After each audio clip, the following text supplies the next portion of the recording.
কি করছো? আমি ভুট্টা ছাড়াচ্ছি এখন। কি করবে? সিদ্ধ করবো। সিদ্ধ করবে? হ্যাঁ। আচ্ছা, টিফিন করবে বলে। আচ্ছা আচ্ছা।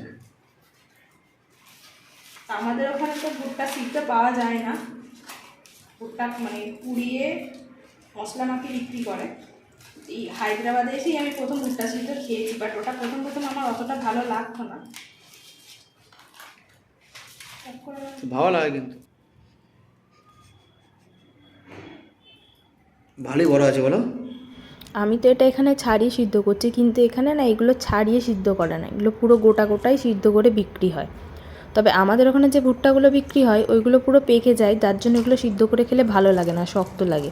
কিন্তু এখানে এগুলো একদম কচি থাকার কারণে সিদ্ধ করে খেলে মিষ্টি লাগে আর নরম নরম লাগে, কিন্তু মিষ্টির জন্য আর প্রথম প্রথম ভালো লাগতো না, বাট এখন তো এটা খুবই ভালো লাগে। আর এটা সিদ্ধ করার পরে একটু নুন, বিট নুন, লেবুর রস আর লঙ্কা গুঁড়োতে মাখিয়ে খেতে কিন্তু দারুণ লাগে। তো কার কার এটা ভালো লাগে অবশ্যই কমেন্টে জানাবে।